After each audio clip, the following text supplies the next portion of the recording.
네, 안녕하세요. 실과교육론 교재 제2장 강의법에 대해서 발표하게 된 사회교육과 김민수입니다. 먼저 강의법에 대해서 설명하기 전에 강의란 무엇인지에 대해서 먼저 간단하게 설명하도록 하겠습니다. 먼저 강의란 라틴어 lecture이라는 단어에서 유래했는데요. 이제 큰 소리로 읽는다 라는 뜻입니다. 이제 강의라는 단어의 정의에 대해서 학자들마다 보는 시각에 따라 다소 차이가 있습니다. 먼저 로드스타인은 강의를 활용한 수업은 엄격한 의미에서 가르치는 방법이 아니라 학습의 방법, 즉 학습을 교수하는 방법이라고 보았습니다. 그리고 나시도 브라운 학자는 강의는 사전에 계획된 내용 체계에 따라서 일련의 지식을 언어로 전달하는 과정이라고 보았습니다. 또 갤러한이라는 학자는 강의란 단지 계속된 사실과 아이디어를 언어로 전달하면서 이제 필요하다면 다양한 의사 전달 방법이나 기법을 포괄적으로 활용하는 교수학습 방법이라고 정의하였습니다. 다시 한번 강의에 대해서 종합적으로 정리해 보자면 강의는 본질적으로 한 사람이 하나의 주제에 대해서 여러 사람들에게 이야기를 통해 가르쳐주는 방법, 즉 시청각 매체, 질문 등을 활용하여 사전에 계획된 강의안에 따라 지식의 체계를 언어를 통하여 전달하는 과정이라고 볼 수 있습니다. 네, 다음으로는 시대에 따른 교육관의 변화를 살펴보도록 하겠습니다. 우리 수업은 주지주의 교육에서 실용주의 교육으로 이동하였다고 볼 수 있습니다. 주지주의 교육에서는 지식의 전달을 주로 하는 교육이 성행하였습니다. 왜냐하면 고대에는 서적이 부족해서 교사만이 책을 통해 강의할 수 있었고 학습자에게 가장 효율적으로 지적인 내용을 이해시키고 암기시키는 방법이었기 때문입니다. 하지만 주지주의 교육에서 이제 실용주의 교육으로 교육관이 변화하면서 강의식 수업은 비판의 대상이 되었습니다. 왜냐하면 강의식 수업이 주의식 수업으로 이어진다는 우려와 학생들의 능동적인 수업 참여가 어렵기 때문입니다. 또 상호작용을 통한 피드백이 힘들고 계속적인 주의 집중이 어렵고 또 정보 전이율도 저조하기 때문입니다. 하지만 이러한 비판에도 불구하고 강의는 오늘날에도 가장 널리 활용되는 교수법 중 하나인데요. 오늘날에도 강의는 여러 교수 전략 및 매체와 함께 효과를 증대시킬 수 있습니다. 네, 그럼 다음으로 강의의 특징에 대해서 살펴보도록 하겠습니다. 먼저 강의를 하는 목적, 강의의 목적은 학생들에게 분명한 사실, 아이디어, 개념, 지식 등에 관한 정보를 제공하는 것에 목적이 있습니다. 이러한 강의의 특징으로는 첫 번째, 주로 해설이나 설명에 의해 수업이 이루어집니다. 즉, 언어를 통한 학생과 교사의 상호작용이 주된 교수학습 모형입니다. 두 번째로는 학생들에게 유의미한 학습과 아울러 기계적인 학습이 이루어질 수 있다는 것입니다. 다른 교수학습 방법에 비해 학생들의 참여나 토의가 아무래도 제한될 수 있기 때문에 능동적으로 참여하지 않은 학생은 기계적인 학습으로 이어질 가능성이 많습니다. 네, 세 번째로는 교사는 학생들에게 교사가 지닌 지식이나 정보 등을 전달할 수 있다는 것입니다. 또 네 번째로는 청취 기능과 노트 정리 기능이 상당한 정도로 숙달되어야 한다는 것입니다. 아무래도 일반적으로 학생들은 이제 교사의 강의 내용을 노트에 정리해야 하기 때문입니다. 네, 다음으로는 강의의 장단점에 대해서 간단하게 살펴보도록 하겠습니다. 네, 먼저 강의의 장점으로는 크게 5가지로 정리할 수 있습니다. 첫 번째 장점으로는 짧은 시간 안에 다양한 지식을 많은 학생들에게 가르칠 수 있다는 것입니다. 네, 그리고 강의의 두 번째 장점으로는 직접 말로 표현해 학습의 흥미를 유발시킬 수 있고 동기를 촉진할 수 있습니다. 세 번째 장점으로는 교과서의 내용을 교사가 특정 내용을 보충, 첨가, 삭제하는 등의 컨트롤을 하기 편하다는 것입니다. 또 네 번째 장점으로는 교과서에 실려있지 않은 어려운 사항을 설명할 때 효과가 큽니다. 또 강의의 마지막 5번째 장점으로는 요점을 가려낼 수 있는 힘을 기를 수 있고 비판적으로 받아들일 수 있는 능력을 기를 수 있습니다.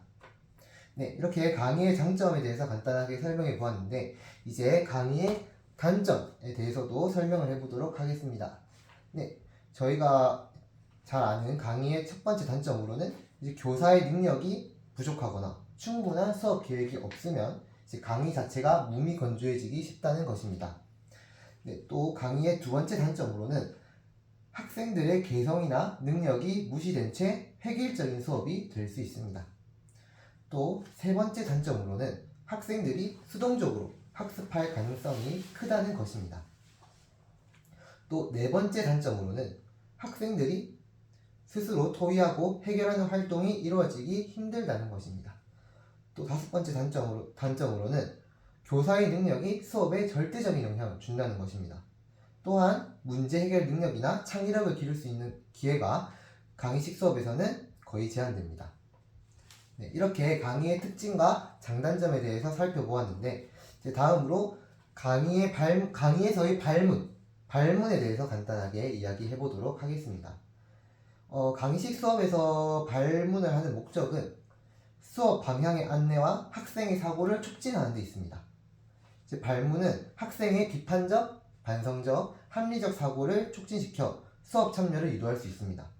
이제 거기다가 발문은 교사와 학생, 또 학생과 학생 간의 의사소통을 증진시키는 매체가 될 수 있고 학습한 내용을 정리하는 수단도 될 수 있습니다. 이렇듯 발문의 역할이 여러 가지가 있기 때문에 발문은 수업 상황이나 수업 내용, 그리고 또 학생의 능력, 사고 수준에 따라서 발문의 방법이 달라져야 합니다. 네, 그렇다면 좋은 발문이란 어떤 발문일까요? 먼저 좋은 발문은 첫 번째, 명확하고 간결한 발문이어야 합니다. 학생이 무엇을 대답해야 할지 모호한 발문을 해서는 안 되고 발문이 너무 길어도 안 됩니다. 네, 두 번째로는 구체적인 발문이어야 합니다. 너무 추상적인 질문은 명확하게 대답하기 힘들기 때문입니다. 네, 세 번째로는 학생의 사고를 자극하는 개방적인 질문이어야 합니다. 예, 아니오로 대답이 되는 발문은 피하는 것이 좋습니다. 네, 그리고 네 번째로는 개인차를 고려한 발문이어야 합니다. 마지막으로 하나만의 응답을 기대하는 발문은 피해야 합니다. 교사가 만약에 원하는 대답이 학생에게 나오지 않았더라도 그 대답을 중시하고 칭찬해주고 발전시킬 수 있는 아량까지 있어야 합니다. 네, 이렇게 발문에 대해서 한번 살펴보았는데요. 그렇다면 실과 강의 수업의 바람직한 수업 상황은 어떤 것일까요? 먼저 새로운 주제나 단원을 소개할 때 강의 수업을 잘 활용하면 수업의 효과가 커질 수 있습니다. 또 두 번째로는 교과서의 내용을 보완하고자 할 때입니다. 교과서의 내용을 심화시키기 위한 보충 자료가 필요할 때는 강의가 매우 유용할 수 있고 간과하고 있는 것에 대해 인식시켜주는 것은 학습 동기 유발에도 커다란 몫을 할 수 있습니다. 세 번째로는 학습 흥미와 이해력을 증진시키고자 할 때입니다. 강의를 활용한 학습 주제와 관련된 흥미로운 이야기는 학습 동기를 촉진시켜 효과적인 수업이 될 수 있습니다.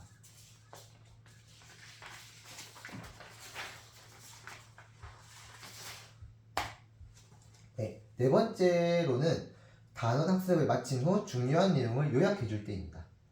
단원 내 여러 주제에 대해서 학습한 것을 종합할 때 강의식 수업은 매우 적절한 방법이 될 수 있습니다. 강의 내용을 정교하게 요약해 주는 것은 매우 학습 효과를 증진시켜 줄 수 있습니다.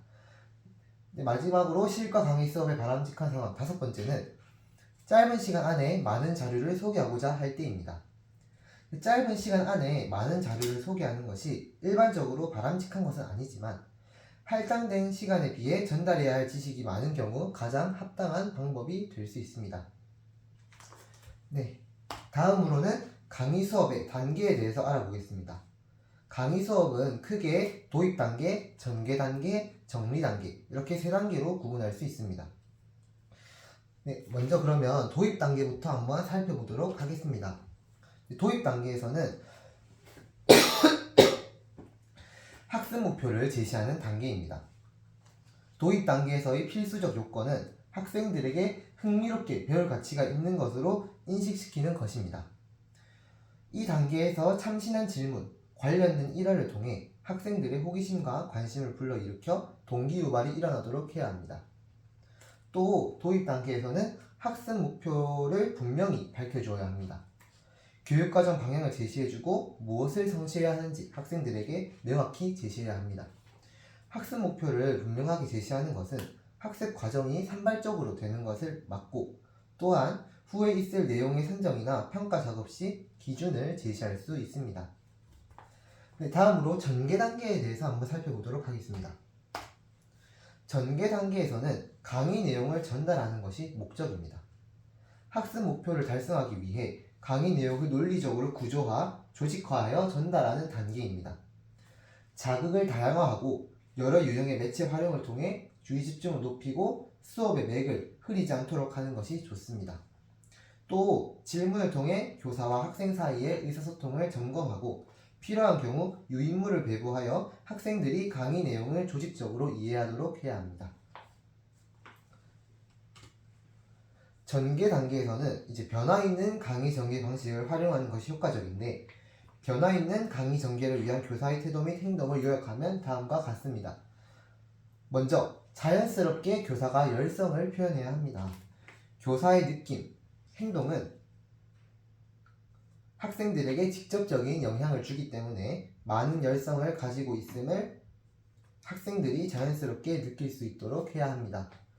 네, 그리고 두 번째로는 일상적인 습관에 주의해야 합니다. 필요 없이 행해지는 습관적인 행위들은 학생의 주의를 산만하게 하므로 자제해야 합니다. 세 번째로는 제스처 등 적절한 신체적 활동을 해야 합니다. 교사의 느낌이나 생각을 제스처로 학생들에게 전달함으로써 학생의 주의를 집중시키는 기능을 합니다. 또 네 번째로는 학생의 반응을 잘 관찰해야 합니다. 학생이 강의를 잘 이해하고 있는지 발문 등을 통해 확인하는 것이 좋습니다. 네, 다섯 번째로는 적절하고 다양한 사례를 찾아야 합니다. 강의 수업에서 풍부하고 다양한 사례는 학생의 흥미를 유발할 수 있습니다. 마지막 여섯 번째로는 사진, 동영상 등 시청각 매체를 사용하여 의사 전달 방식을 다양화하는 것이 좋습니다.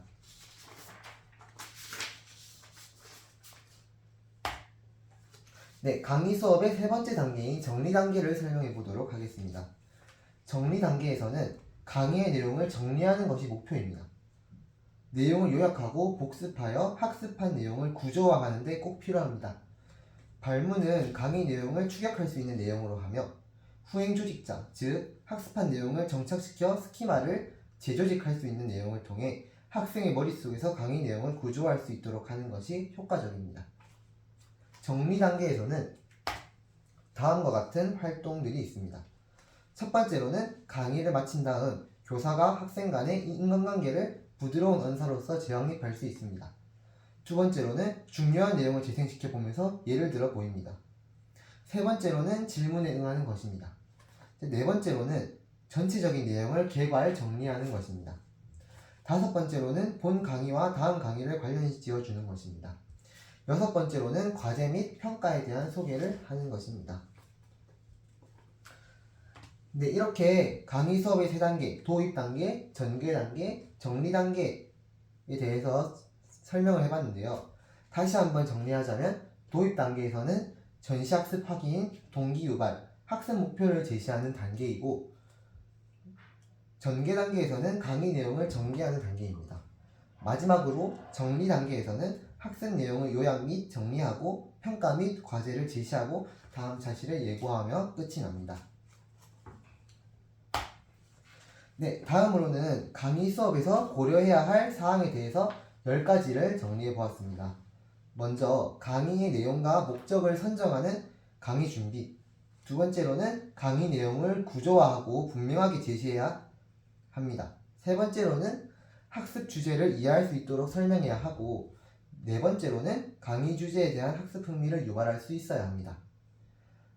다음으로는 강의의 전체적인 구조를 소개하고 강의 내용을 요약하여 결론을 맺을 수 있어야 합니다. 일곱 번째로는 칠판, 컴퓨터, 모형, 사진, 동영상 등의 보조자료를 효율적으로 활용할 수 있어야 하고 여덟 번째로는 토의, 문제 해결, 기법 등 학습 촉진 활동들을 다양하게 활용해야 합니다. 또 다양한 관점을 살펴보기 위하여 관련 문헌을 폭넓게 읽고 부연 설명 또는 해설을 하고 마지막 열 번째로는 다양한 방법, 접근, 관점에 대해서 이야기하고 비교할 수 있어야 합니다. 네, 마지막으로 제가 직접 만든 교수학습 과정안에 대해서 간단하게 설명드리겠습니다. 저는 실과 기술 시스템 영역에서 수송기술과 관련한 차시를 골라 지도안을 작성해 보았습니다. 이 차시에서는 수송과 수송기술의 기본적인 개념 및 특성을 이해하고 시스템으로서의 수송기술을 이해하는 데 목표를 두고 있어 강의 수업을 적용하기에 적합하다고 생각했습니다. 도입 단계에서는 학생들이 일상 속에서 많이 접할 수 있는 수송수단을 예로 들어 동기를 유발했고 수송과 수송수단에 대한 많은 양의 정보를 주어진 시간 내에 논리적으로 전달해야 하기 때문에 강의식 수업이 적절하다고 판단했습니다. 네, 그러면 지금까지 강의식 수업에 대해서 설명을 해봤는데 마지막으로 강의식 수업과 관련된 동영상을 한번 보도록 하겠습니다.